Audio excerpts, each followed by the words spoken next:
Buenas noches, bienvenidos a un nuevo programa y esta noche la cita es para hablar sobre la realidad que se vive en nuestra región, en el sector agropecuario y por supuesto también con impacto en otros sectores con motivo de las inundaciones que se han producido en las últimas épocas y que no va a ser tan fácil de solucionar en el corto plazo, cosa que vamos a estar analizando con nuestros visitantes luego de los siguientes auspiciantes.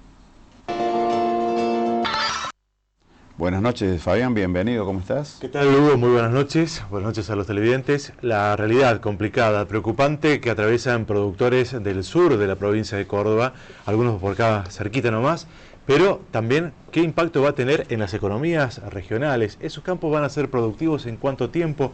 ¿Se vienen las obras? Bueno, vamos a tratar de dar respuesta en este programa especial que hemos dedicado a las inundaciones y el impacto agropecuario, y para ello hemos invitado a José Marcelino, ex jefe de la delegación Río Cuarto del INTA y docente de la Facultad de Agronomía y Veterinaria, a Eduardo Sacchi, quien es secretario de la Sociedad Rural de Río Cuarto y a su vez integrante del Consejo Regional de Conservación de Suelos, y a Claudio Bemo, quien es miembro de Federación Agraria Argentina, nuestra regional, pero también es docente de la Facultad de Agronomía y Veterinaria de la Universidad Local. Buenas noches y muchas gracias por venir. Buenas noches, Jesús. Buenas noches, Fabián. Buenas noches, ¿cómo están? Muchas gracias por su presencia. Y bueno, lamentablemente hay que hacer este tipo de programas con todo el dolor que significa, porque es una crisis no solamente por el impacto productivo y económico, sino también en la faz social y las implicancias que va a tener para toda nuestra región en esos aspectos. José quizás sea la persona más indicada en contarnos, como para introducirnos en el tema de cuál es la situación que se vive en la región y cuál es la región más afectada. Bueno, yo recuerdo cuando hicimos una salida con los ingresantes 2015, Claudio, que creo que fuimos contigo a Ucacha. En ese momento Ucacha estaba bajo agua, se perdieron muchísimos tambos, que no pudimos llegar con los alumnos a ver las situaciones problemas. Se fueron con menor escala o mayor escala según los pueblos en el 16, y bueno, el 17 nos tomó en situación complicada. Recordemos que el pueblo mío, Bengolea, Ucacha, fue una zona más castigada en el mes de noviembre. Y bueno, luego esa zona pasó a una tranquilidad, vamos a llamarla así, climática, hasta que se desencadenan todos los fenómenos del sur de la provincia, sudeste de la provincia, y también las inconsistencias que uno tiene en el trabajo nuestro, porque en la zona de Molde, Washington, que el año pasado la mostrábamos como una de las zonas más complicadas por el agua, este año tuvo momentos que no se pudo sembrar por falta de agua, y al lado tenían zonas inundadas, ¿no? Es decir, eso es muy preocupante, más con un problema que me parece que vino para quedarse, Hugo, porque creo que es complicado para mí. Yo lo titularía como una catástrofe por la cantidad, como usted decía, de productores por un lado, pero la sociedad entera por el otro, ¿no? Que para mí esa es la grave. Desde la sociedad rural, ¿cómo viven estos momentos de afectación, sobre todo en el aspecto económico, ¿no? No, desde ya nosotros ya hace tiempo que venimos trabajando en este tema, y casualmente nosotros somos integrantes junto con otras instituciones, como ser el Colegio de Ingenieros Agrónomos de la provincia, la universidad, el INTA, el CREA, en un Consejo Regional Departamental de Conservación de Suelos. Esto está en el Consejo Regional, en realidad surgió por una necesidad que en una oportunidad vino Miguel Sobrero de Delia María, que fue, no sé si se acuerdan, los problemas que hubo de erosión eólica terrible que hubo hace más o menos 2 años. Sí. En ese momento Sobrero nos llamó, nos convocó y dice: muchachos, tenemos que hacer algo. En ese momento nosotros fuimos, hablamos en el ministerio, y a partir de eso intentamos poner en marcha la Ley de Conservación de Suelo de la provincia, que parte que digamos, dentro de la formulación de la ley está la creación de los consejos regionales, que tienen la función de asesorar al ministerio en políticas de conservación de suelos. Eso es lo que estamos haciendo. Que hoy por suerte pudimos tener una reunión en el centro cívico, donde el ministerio, el gobierno de Córdoba nos entregó una partida de dinero para que será dedicada fundamentalmente a la parte de difusión de los temas de conservación de suelos y a avanzar en los primeros trabajos de determinación de cuenca y determinación, sobre todo en donde ya se conformaron algunos consorcios de conservación de suelos y algunos productores que están con problemas muy graves de erosión en sus campos. Bueno, sobre ellos el consorcio de conservación de suelos les va a colaborar para convocarlos a trabajar y se van a hacer los estudios preliminares de cuenca, ¿no? El caso de Federación Agraria, ¿cuál es el análisis que realizan, digamos, ampliando la zona ya más? Sí, bueno, nosotros tenemos, por el tipo de organización que tiene Federación Agraria, tenemos casi todos los pueblos del sureste de la provincia de Córdoba, tenemos filiales y los colegas, digamos, bueno, comentan las situaciones graves que hay, que es una catástrofe selectiva, porque a la par hay un productor que tiene todo bajo el agua y a la par hay un productor que tiene un cosechón, ¿no? Es decir, porque es esta paradoja, ¿no? Es decir, aquel que lo afectó el agua lo saca de campaña porque no puede volver a sembrar el año que viene, si alquilaba tierra no la puede alquilar más, y el que está a la par, un año que fue bueno, digamos, no fue lo que se esperaba, pero es bueno. Entonces como que es una catástrofe selectiva. Que digo, cuando es una sequía, como que afecta a todos por igual, pero en esto no, a uno los ahoga y a otros los beneficia. Y lo más grave que estamos viendo nosotros, que nos pasa en toda la provincia, son los caminos, ¿no? Es decir, la mayoría, es decir, algunos tienen una muy buena cosecha, pero no hay camino para sacar nada.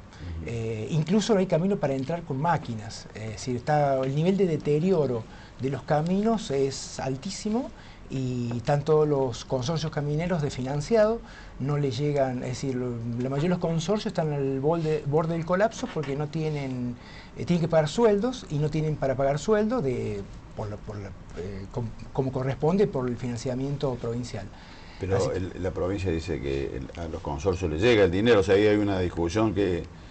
No sé cómo se puede demostrar eso, es decir, pero anoche estuve charlando con una persona de un consorcio y me decía que están desesperados, que no están pudiendo pagar los sueldos. O sea que yo le creo a él. Claro. Sí, hay consorcios, también en consorcios también hay la misma variabilidad que tenemos en suelo, también está la situación de los consorcios. Hay consorcios que están mejor que otros. Sí. En el caso de la región, ¿cuál es la parte más afectada? Se habla de 1,5 millones de hectáreas, ¿puede ser? Sí, correcto, Hugo, como usted dice, ese 1,5 millones es además en la zona más productiva, porque uno está mirando mucho la Bulaya, está mirando mucho Melo, Pincen, pero la otra parte, que es la que produce el maíz de 120 quintales, cuando la nuestra estamos en 60, 80, el promedio de la región, que todo lo que es departamento de Marcos Juárez hacia el este, es una situación muy complicada, y yo creo que eso ya viene. Yo estuve trabajando en esa zona hace 30 años atrás y son ciclos que estaban en una situación parecida, se revirtió con sequía, y habría que ver cómo es la perspectiva climática de ahora en adelante, ¿no? Si las aguas bajaran y los suelos no quedaran tan salinos, no se salinizaran en una escala tan grande, porque hemos trabajado con la facultad en lo que es la recuperación de suelos con especies, porque luego de un anegamiento donde el suelo queda inundado, el aire del suelo no existe porque es todo agua, hay que trabajar con especies colonizadoras del suelo y ver cómo es la sucesión ecológica luego de pastos, para recuperar algo de productividad, porque es imposible pensar que por más que se vayan las aguas, los suelos puedan volver a la productividad que tuvieron 3 o 4 años atrás, ¿no? O sea, y esa productividad el productor normalmente la vuelca en comprar camionetas porque la destruyen 1 año, 2 años, no es porque le gusta andar una camioneta nueva. Ojalá pudiera andar una camioneta varios años sin tener que cambiarla y poder invertir esa plata en otro tipo de equipamientos, ¿no? Lo mismo pasa con los tamberos, pasó las pérdidas de lotes de alfalfa, que cuesta muchísimo desde el punto de vista vegetativo lograr la implantación. Una alfalfa con 2 días recién implantada, 2 días de agua en el perfil se pierde. El kilo de alfalfa cotiza en dólares, el kilo, como si fuera oro.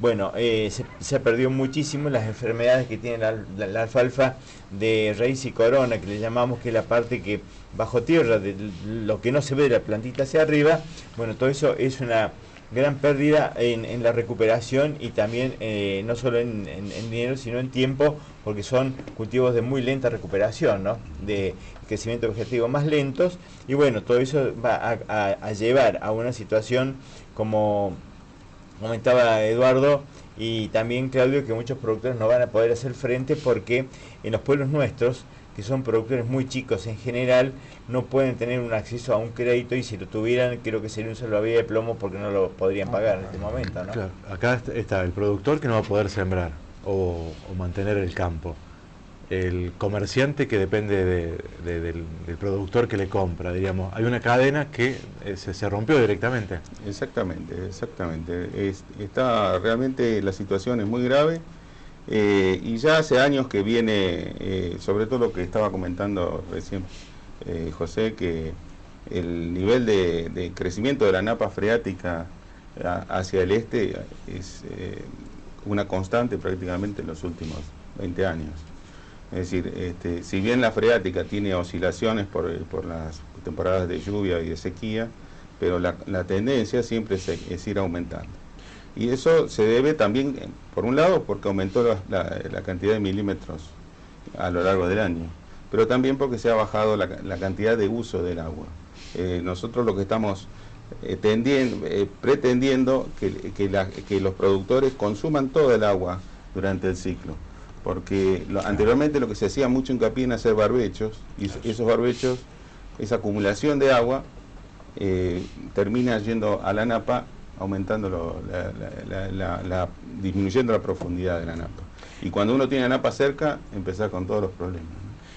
Me hacía reflexionar recién lo que comentabas, Eduardo, este cambio en la cuestión económica, o sea, de pequeños productores que no van a poder registrar su actividad, hace también hacia el futuro una expectativa de una gran concentración que puede haber por los grandes productores o terratenientes en comprar hoy a un precio bajo y concentrar la tierra en el futuro. O sea, hace cambio inclusive en la estructura agropecuaria. Con eso, ¿qué políticas puede haber existe un cambio ya en la tenencia de la tierra, que ya se ha profundizado en los últimas décadas. ¿Por este fenómeno? No. Para mi entender es por la siembra directa y las nuevas tecnologías. Claro. Sobre todo lo que hay una concentración brutal es de la producción. La tierra se viene concentrando, pero un poco más lerdo. Es decir, como que la propiedad de la tierra se concentra un poco más despacio. Ahora la producción está así hiperconcentrada. Por la inversión. Mucho inversor capital extra rural, digamos, ¿no? O sea, de no tradición rural. Por la disponibilidad de capital. Por la disponibilidad de capital. Porque sigue siendo un buen negocio cuando uno lo compara con otros indicadores de la economía, no sé, intereses.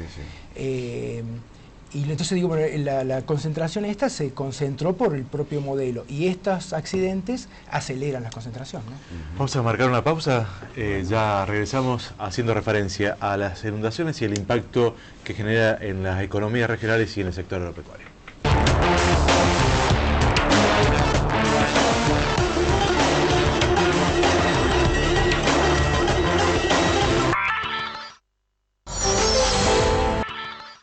Bien, y continuamos con nuestros invitados analizando el impacto que tiene en el sector agropecuario las inundaciones.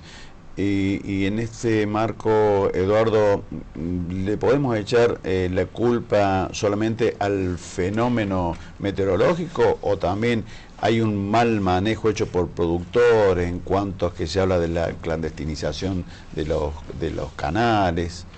Y hay un poco de todo. Es decir, el cambio climático existe y es muy probable que, si no, de ahí la emergencia, tratar de hacer algo rápido, porque esto, evidentemente, las lluvias intensas en muy corto plazo, esa variabilidad en las precipitaciones, y pasar quizás cortas temporadas de sequía a cortas temporadas de gran cantidad de milímetros, realmente es lo que se está observando. Ahora bien, esta situación que nosotros vemos hoy, echarle la culpa solo a los productores es una concatenación de hechos. Hay un montón de responsables, pero yo, a mi entender, el mayor responsable es de quien delimita las políticas hacia el sector agropecuario. El productor simplemente se adapta al menú, digamos, de circunstancias. Y lo que tiene a su alcance. Lo que tiene a su alcance, exactamente. Pero el que tiene que planificar, el que tiene que pensar cuáles son los riesgos o lo que puede suceder con determinada política agropecuaria es el Estado, fundamentalmente nacional y provincial. ¿La subsidización tiene un efecto en esto?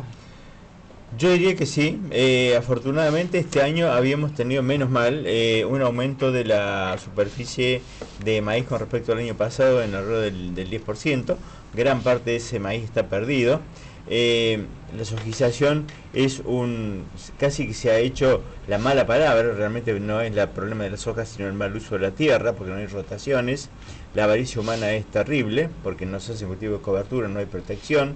El año pasado mucha gente que hacía trigo, en el caso mío particular, no pude sembrar trigo por una cuestión de falta de piso, de logística, no entra una sembradora, que si bien el trigo no es una planta que consume agua a mucha profundidad, muy poquitos centímetros arriba, 20, 40, un poco lo que decía recién Claudio es utilizar toda el agua que esté en el suelo y, por ejemplo, quienes tengan en la zona nuestra las alfalfas, que son grandes productoras de materia verde y materia sueca luego para el racionamiento, tiene una raíz muy profunda, entonces bajaría muchísimo napa.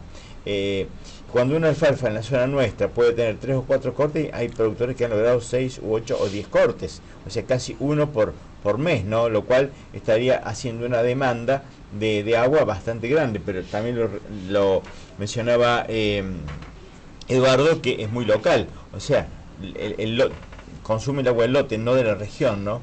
Entonces esa es la cuestión de cómo se organiza y bueno, un poco en lo que está trabajando Eduardo del Consorcio de Conservación, se está intentando ir a los planes prediales. Cuando yo pensaba que era la última etapa, me parece que va a tener que ser la primera, en función de que las otras no se están cumpliendo, ¿no?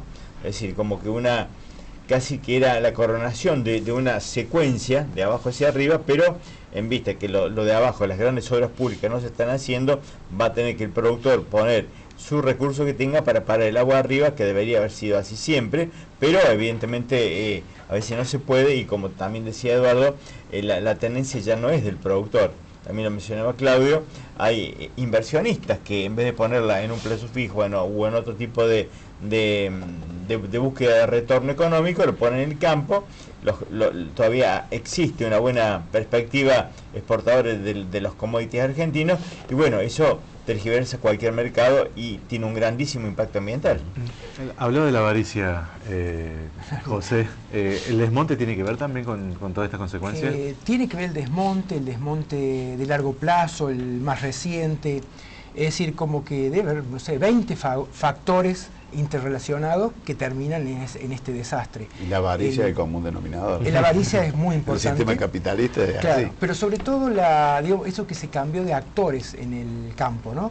Es decir, donde había 4 o 6 chacras, hoy hay una empresa que alquila todos, por ejemplo. Entonces uno dice, bueno, una urgencia sería volver a la ganadería, volver a los pastizales, volver a las praderas, eso atenúa mucho. Pero no está el productor se fue al pueblo, se le cayeron los alambrados, la posibilidad de regreso es muy difícil, sigue siendo el mejor negocio la soja, no hay con qué competirle, se deforestó mucho, los planes de forestación que se hicieron en algún momento era un chiste, porque en realidad se secaron todos los árboles que plantaron, digo yo en la época cuando estaba Gutiérrez. Ahora hablan de reforestar 150.000 hectáreas, pero es imprescindible recuperar árboles.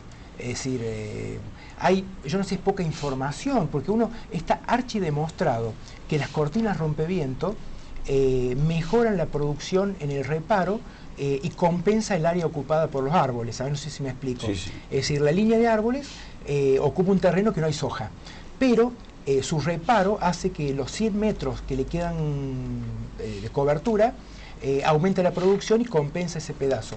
Pero la gente sigue metiéndole motosierra a las cortinas de viento, ¿no? A rompeviento, cuando en realidad tendríamos que tener cuadriculada la provincia con forestales, ¿no? Claro, pero yo creo que es un desmanejo o un libre albedrío de los últimos 20, 30 años, o sea, una agriculturización, sojización completamente de libre voluntad. Entonces, hoy estamos haciendo maní en tierras no aptas para maní, con altísima peligrosidad de erosión, que no erosiona porque tenemos ciclo húmedo, pero cuando nos toque un ciclo seco va a volar medio sur cordobés. Es decir, pero porque son suelos que no, su nivel de desarrollo es tan básico, tan pobre, que no se puede hacer maní en esos lugares. Pero nadie, o sea, bueno, se implementó una ley de sembrar verdeo en invierno sobre el maní, pero no revierte que en suelos tipo 4 se pueda llegar a hacer maní, ¿no? ¿Quién tendría a cargo, digamos, llevar a cabo esta política de control? ¿Nunca existió? ¿Cómo debería ser? Yo creo que el Estado es el que debería fijar las pautas. El tema de control es bastante difícil por los recursos que siempre tiene el Estado. Yo creo que los diferentes estamentos de Córdoba, del gobierno de Córdoba, gran parte de lo que se trabajó en la ley de bosque y la última modificación fue para adaptarlo un poco más a requerimientos del área de ambiente de la provincia. Eso va concatenado con lo que decía Eduardo de los consorcios de conservación. Es todo un engranaje que acciona un motor muy complejo en piezas, ¿no?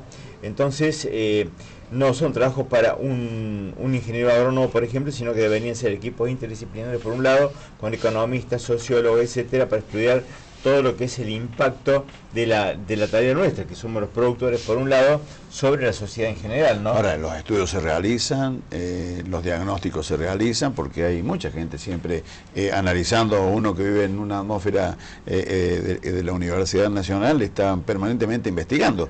Todo el cuerpo docente siempre estamos relacionados con algún nivel de investigación que hace esto. Y que nos quedamos ahí. Hay muchísima información, por ejemplo el CECIOT de nuestra casa de estudio, que es para mí es un lujo lo que están trabajando. Por supuesto. Creo que tiene muchísima información y luego hay muy poca aplicación del conocimiento.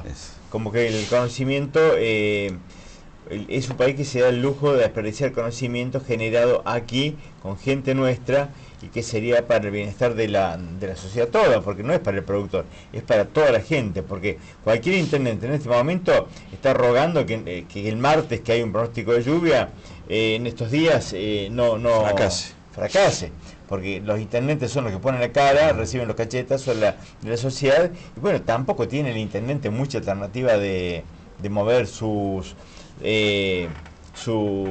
armas para evitar la contaminación de las aguas del pueblo, los pozos negros. Le llegan avalanchas de agua de los campos y tiene que hacer algún bordo para que no se inunden los pueblos. O sea, digamos, es una clase dirigencial la que está en contacto con el pueblo, que es la que pone la calle y recibe los cachetazos, sí, cuando además, en realidad la decisión es mucho más alta y de gente que cobra buenos sueldos, sí, ¿no? Sí. Además el intendente es como dice José, se tiene que poner al frente de estas decisiones y quizás hacer una defensa con bolsas de no sé qué, sí, hacen defensa del agua, pero afectan al pueblo vecino. O sea que es toda una concatenación de hechos, que realmente alguien tendría que poner la vista desde un poco más arriba y organizar esa. Se intenta esa como apagar incendios, o sea, tratar de solucionar el problema de la inundación hacia el pueblo, y no se puede, y se trata de hacer rápidamente canales para evacuar el agua, que son canales, la mayoría de los canales que se están trabajando son canales viejos que se habían cerrados, se habían llenado de tierra, digamos, ¿no? Colmatado es el término. A mí lo que me preocupa por ahí, cuando en esta cuestión de coyuntura, que está en el agua, tiene el agua a la rodilla, y cae el político y dice, bueno, acá le vamos a hacer un canal, ¿no? O sea, le venden un buzón, que en realidad el problema, no hay forma de sacar el agua del sur. Entre la Bulage y el río Paraná tenés 80 metros de diferencia. Para vaciar esa agua, tendría que hacer unos canales inmensos y que no sacaría el agua. El tema es que no tiene que caer todo el agua que cae en la sierra, en el pie de cerro, en todos los campos, tendrían que quedar dentro de los campos. Claro. O sea que tendría que tener todo un sistema de retención, de absorción, que se hace con con terrazas y con tipos de pasturas, cultivos. La siembra directa también fomenta la expulsión de agua. La siembra directa tira más agua pero más limpia. O sea, dentro de los campos hay menos erosión, pero a la calle cae más agua que antes. Y esa agua va rápidamente a las partes más bajas y va inundando. O sea, pero yo digo, bueno, volviendo a esto, que la gente pide, ya queremos un canal para sacar el agua. Cosa que se lo pueden empezar a construir, pero no le van a mentir, claro, porque no va a sacar el agua. Claro. Lo que sí tenemos que tener un plan de reforestación, de pradera, de diversificación, de curvas de nivel, es decir, pero hay que empezar en el Champaquí, claro, y después ir bajando toda la sierra, o sea... Hay que empezar en las partes altas hacia abajo. Ahora tenemos el problema de que está todo inundado. Bueno, hagamos canales, vemos cómo le sacamos el agua, pero después que se fue el agua, y si tenemos una temporada seca, no olvidemos que el problema empieza desde las partes altas. El problema es que cuando se ve el agua nos olvidamos todo, ¿no? Exacto, sí. ¿Ya seguimos? Vamos a marcar una pausa. Ya continuamos con De Local.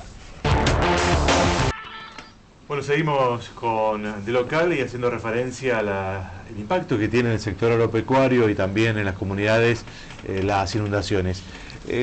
Marcelino, esta situación que se está planteando hoy en día es similar a la de la década del 90, con campos inundados en el sur de la provincia. Para mí es mucho peor, Fabián, por lo que usted dice, por la vastedad de superficie, sobre todo en hectáreas, y por otro lado con los pronósticos que no son halagüeños en cuanto a tiempo, ¿no? El tiempo climático. De la víspera, como que estamos en víspera de un niño incluso más devastador de los que hemos tenido.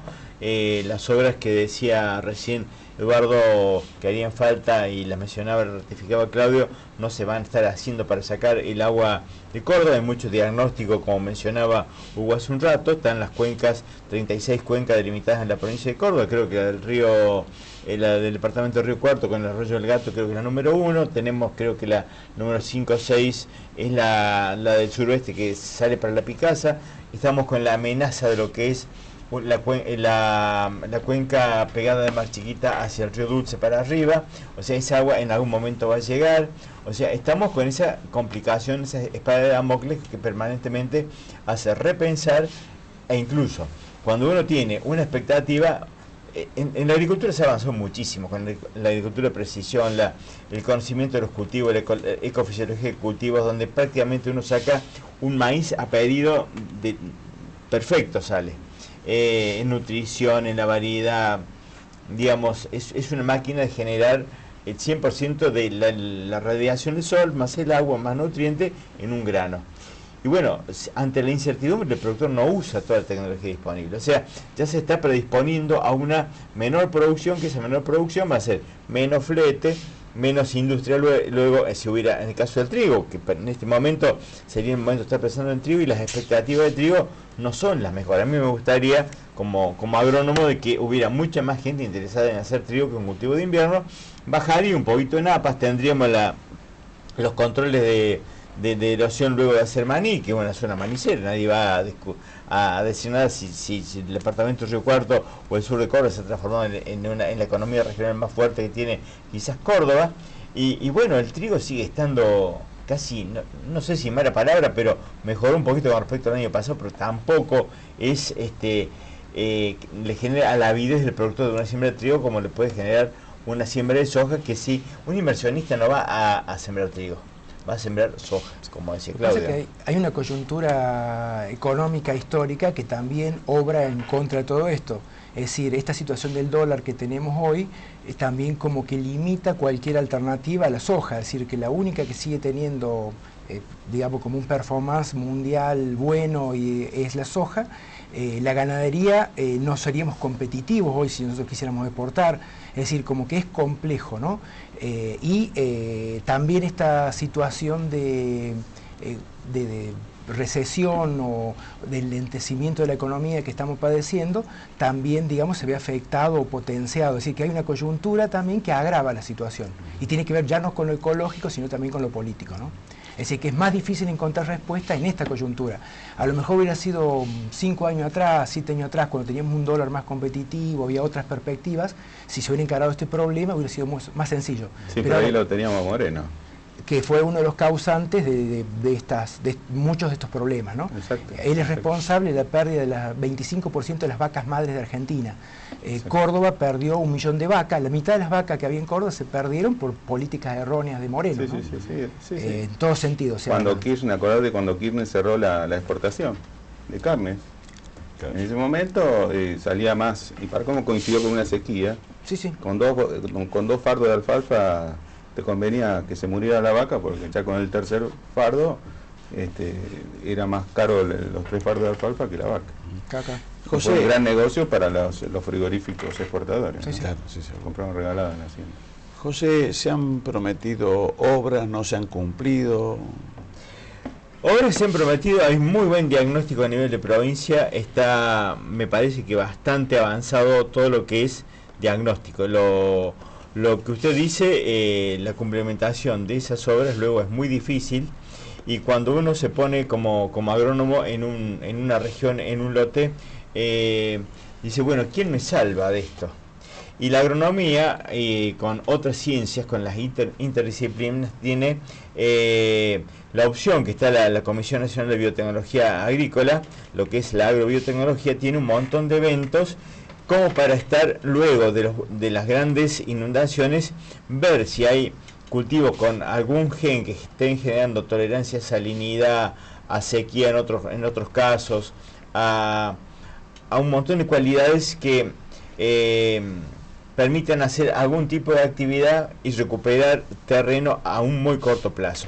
Si nosotros pensamos, como usted dice, que la recuperación de suelo va a ser por obra del productor o apoyo del gobierno, yo creo que no. Es más fácil modificar una planta que modificar la decisión de un productor o de un gobierno, ¿no? Aunque parezca mentira. Lo decía ahí, tiene más fácil los grandes contrastes de esta época, es más fácil desintegrar un átomo que erradicar un prejuicio, ¿no? Entonces, como la ciencia viene empujando y trayéndonos soluciones que siguen siendo parches, como decía recién Eduardo, porque no deja de ser una alternativa como para no morir tan de golpe, ¿no? Uno está viendo como que el mundo en general, el deterioro del ambiente está siendo grande, y uno ve que nos quedamos en diagnósticos, en muchas cuestiones en las cuales se conocen las soluciones y luego es muy difícil aplicar. Ahora, qué preocupante, si uno aplica las políticas necesarias hoy, así sean las necesarias, el impacto de las mismas, cuánto demora en tener en reflejarse. Sí, en reflejarse en algo positivo. Hablando de ser optimista, ¿cuánto tiempo? Mucho tiempo, yo digo 20 años de cimiento para pero tenemos como expectativa una corriente del Niño en la próxima campaña, o sea, bueno, peor que esta. Suponiendo... Entonces, ¿cuál es el mensaje que le damos a la gente? No, suponete que si el suelo quedara igual que antes, el problema del productor hoy es que sabe que no está solucionado nada. Claro. Entonces, así se le seque hoy el campo, y no sabe cómo enfrentar la próxima campaña, porque es muy probable que se le vuelva a inundar. Y tiene que salir a buscar dinero también para exactamente, eso para es lo peor de todo. en un terreno que puede volverse a inundar, exactamente, ¿no? Eso es lo peor de todo. Porque te da un gran signo de interrogación, no sabe qué hacer. Sí, y como miembro del Consejo de Conservación de Suelos, ¿ve que hay conciencia por parte del productor o de los actores que forman parte de toda esta gran cadena en mantener el suelo, diríamos? Hay de todo.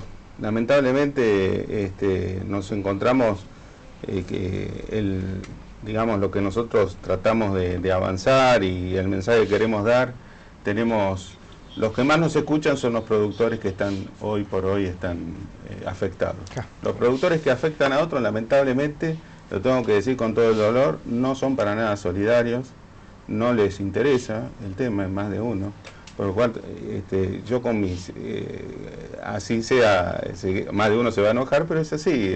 Yo quisiera encontrar en el productor mucha más solidaridad de la que veo.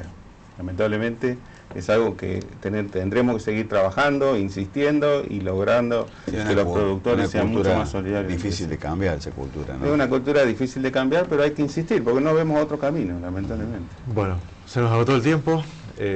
No vamos a solucionar el problema, pero hemos aportado algún granito para para concientizar a alguien sobre esta lamentable situación y preocupante realidad que atraviesan miles de productores o vecinos del sur de la provincia. Nos mantenemos tan tristes como cuando empezamos el programa, porque vemos que el gobierno dice que va a destinar 1.000 millones de pesos y aparentemente no va a solucionar mucho, ¿no? Así es. Nos gustaría, Hugo, que nos invitara alguna vez con alguna noticia buena que pudiéramos dar a la sociedad, ¿no? Lo vamos a invitar con un vinito. Claro, así es, sí, se van a llevar un presente del programa, un Malbec de supermercados. Muchas gracias por venir.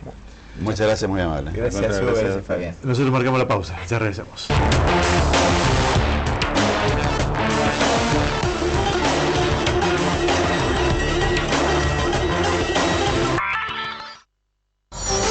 Hola Hernán, buenas noches, bienvenido, ¿cómo estás? Buenas noches. Vamos a seguir analizando los efectos de los allanamientos llevados a cabo por AFIP la semana pasada en nuestra ciudad y las repercusiones que ha tenido. Inclusive ha habido distintas manifestaciones escenográficas, digámosle así, de AFIP en algunos medios, en lo cual... Una puesta de escena, digamos. Bueno, pero eso por ahí la compromete en la institución. Ningún contribuyente ha planteado nada respecto de este tema en la justicia.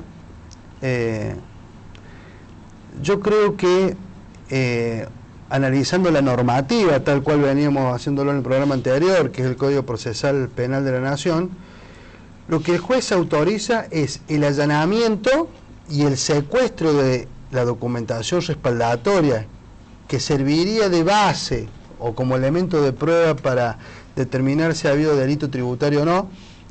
Incluso lo que permite es la requisa, es decir, la requisa a las personas es a ver si las personas en su cuerpo contienen algún elemento de prueba. Por ejemplo, en el tema nuestro podría ser algún pendrive o algún soporte magnético que contenga algún elemento que sirva de base para determinar materia tributaria presuntamente evadida. Luego de que se haga el allanamiento, generalmente, y no es de ahora, sino hace ya bastante tiempo, que el organismo viene haciendo esta puesta de escena en los medios gráficos. Yo creo que eso no le hace bien a la institución, a la AFIP y a los funcionarios que trabajan en ella. Como consecuencia, por ejemplo, te voy a dar un dato, es público conocimiento porque ha salido en el diario local, que los allanamientos hubiesen arrojado como probable resultado 300 millones de pesos de evasión. Si uno lo lee así literalmente, 300 millones de pesos de evasión, te imaginas si esos son los impuestos evadidos, lo que será la base imponible. Ahora bien, escasamente a 24 horas del allanamiento, ¿puede el organismo determinar que son 300 millones de pesos la evasión? Es más disuasivo que otra cosa, ¿no? Yo pienso que es más, tenga cuidado que estamos haciendo este tipo de procedimientos.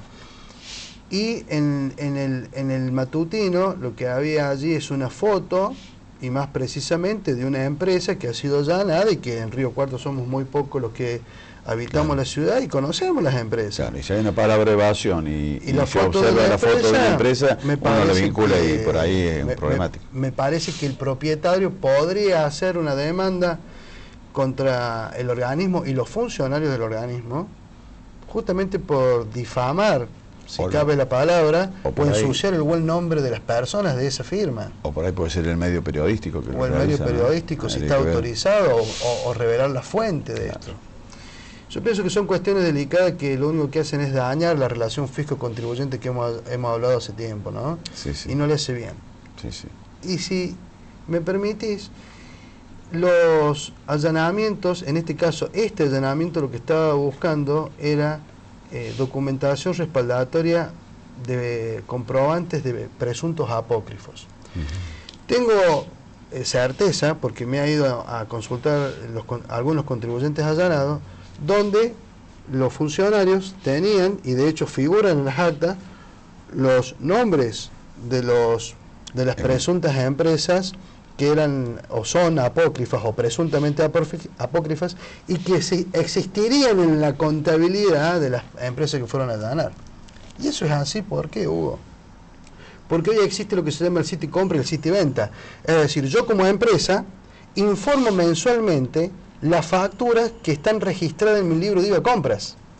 Es decir, que el organismo fiscal sabe que yo le compré a esta firma.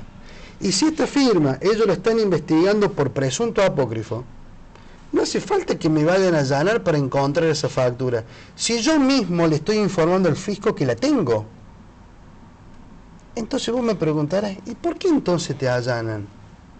Bueno, con un simple inicio de verificación o de fiscalización, que está en el artículo 35 del 1183, y un requerimiento diciéndole al contribuyente, ¿usted le ha adquirido a este señor con este número de quit o ha realizado operaciones? Y sí, si yo mismo lo informé. Entonces, si el organismo cree que este sujeto es apócrifo, en un proceso de determinación de oficio me impugna el crédito fiscal, me impugna el gasto si corresponde a la ley de impuestos a las ganancias y hace una determinación tributaria. Y si dan las condiciones objetivas de punibilidad, me podrá realizar una denuncia penal. Pero no hace falta hacer esta puesta de escena y violentar los domicilios de los empresarios y de las empresas y de los estudios contables y sacar en el diario evasión 300 millones de pesos cuando ni siquiera ha determinado la materia tributaria. Y aparte no necesita hacer el allanamiento si el mismo contribuyente está diciendo, yo le compro a ese sujeto. Después si ese sujeto es apócrifo o no, será tema de debate en otro proceso administrativo. Entonces, evidentemente, acá se ve que el organismo, pasado cierta cantidad de tiempo, o después de un blanqueo, o después de una moratoria, parecería que necesitaría hacer esta puesta en escena para decir, señores, aquí estamos presentes. Lo que te estoy manifestando, te lo estoy diciendo con certeza, porque justamente de todos los que me han consultado por este tema, es por esto. Entonces el organismo no necesitaba hacer ningún allanamiento, porque los elementos para determinar su evasión o no, ya los tenía. Bueno, Hernán, veremos cómo evoluciona esto y te agradecemos la visita. Gracias, muy amable. Buenas noches. Buenas noches.